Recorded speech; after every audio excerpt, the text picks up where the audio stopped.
Timaka, Papua, a community leader from one of the villages caught up in a conflict inside Papua's giant mining area, has insisted that all villages are safe.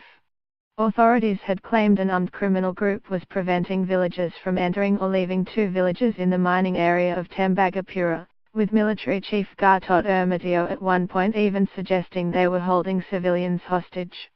"I would like to stress we are not being held hostage," Jonathan Kibak, a community leader from the village of Batai, told Fairfax Media. "No one in the village is being stopped from doing daily activities." Batai and another village, Kambalai, are located in an area where the West Papua National Liberation Army, TPN, are clashing with security forces in a dispute over the massive Freeport gold and copper mine. The dispute is part of the long-running pro-independence movement in Indonesia's restive, easternmost province of Papua.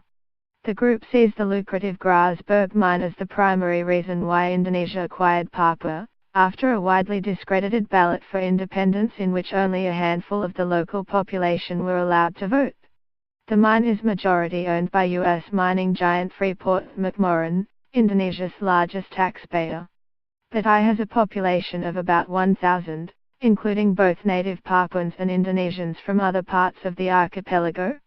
Mr. Kibak said native Papuans such as himself were farmers who could live on the cassava, soybeans and other produce that they grew, and had no desire to be evacuated from the area.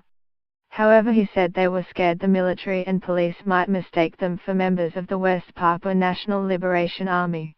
Mr. Kibak said the non-Papuans were also safe. "The non-natives are not being held hostage, they are free, but TPN can't guarantee their safety if they go through the battle zone and get caught in gunfire." Mr. Kibak said the West Papua National Liberation Army searched the shops of non-Papuan villages to ensure they were not smuggling things in for the military, but the shops had not been burned down. "They are safe, they are not being treated differently. They are our neighbors."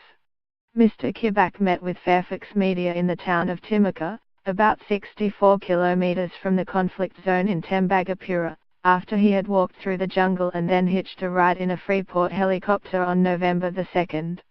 "As you can see, I am here, no one stopped me. I will return next week," he said. West Papua National Liberation Army Commander Hendrik Waymag stressed that villages from Batai and Kambalai had not been targeted but were effectively trapped because the villages were located near the conflict zone.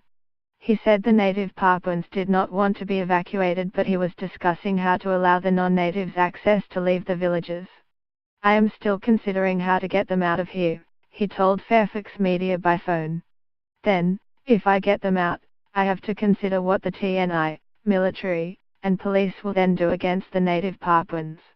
Mr. Waymag said he could not blindly make a decision and had to carefully weigh up the consequences of any actions.